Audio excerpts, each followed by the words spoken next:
thing is this, that as we, in our occupational therapy, we always make them do different activities with the small muscles. Yes. So how did you throw a light on it? Okay, so we do With small grips. With, right, because a lot of times they don't have good pinch skills. Pinching and then, skills, yeah. Right, and that would lead to them not being able to do buttons and zippers and writing and the whole all of that. So looking at a small scale, if you guys have access to Play-Doh or can make Play-Doh, right? Play-Doh, they have been doing this Play-Doh. Yes, that's a really good activity. We use resistive putty, but that gets very expensive to even in America. It's hard for parents, like they can't go out and spend hundreds of dollars on toys, right? And in the same case in Pakistan, and if we were working with it's a non-profit organization, it's quite difficult to ask the parents to get all these things, so we have to purchase, and so we have to purchase the very modest things indeed. Yeah. So that, however, sometimes I just make up like the stupidest stories, and we do like, and that's a fun for the children. Exactly. That's a thank you. And the one last question, because you are working as a physiotherapist, so we have talked about the smaller muscles, which comes in occupational therapy. But when we work on the big muscles, like jumping, standing, sitting, so what do you say about, or just advise in terms of autistic children? What activities? It's very important, and even if they don't have a delay, it's still important that they get that input. So like you just mentioned, the jumping, the running, skipping, getting them outside, standing, kicking balls, bouncing balls. And here in Michigan, we only have a teeny time that people can get outside and not freeze. I'm guessing it's a little warmer where you are. So they can get outside and play. Like, that's what I always encourage is, there's so much to be said for throwing a ball, kicking a ball, bouncing a ball, like a basketball that has more resistance to it, right? That they can dribble up and down, right?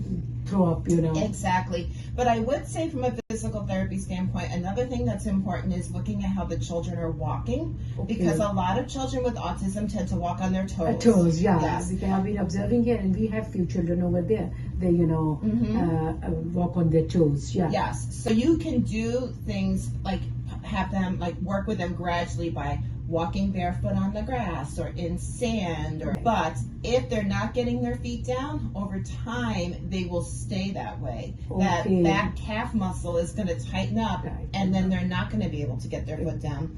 We do something called serial casting here, where we cast them. I saw yesterday. But that might be way outside of what you can do. So you can look at maybe just making a splint. Splints, Sometimes, even if we are if we are not even able to, or if could not the people afford, so then we can do incorporate these sort of sensory, these like sensory aids and sensory exercises, which you told, and then sprint is also important. And stretching. So even if they're just starting, let's say they're maybe 2-3 years old, and you're noticing this, and then you're going to start to try to desensitize them. At the same time, you want to stretch them, like this way, so that those muscles are being stretched and not seizing up. No, and they would be more flexible then. That's the goal. That's the goal. Because really, I've seen kids come to us who people thought they'd outgrow it, but instead they're walking like,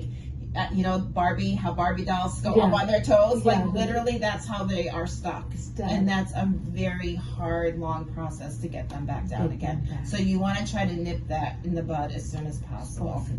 Thank you so much, Debbie, for taking your time out and for, giving us such a very knowledgeable information, and that all those, and you have, incorporating all the occupational therapy, speech therapy, and physiotherapy, and gave us a very good advice for my parents as well. And thank you so much for your contribution for this noble cause. Oh, sure. Thank you. It's very nice talking with you. Thank you.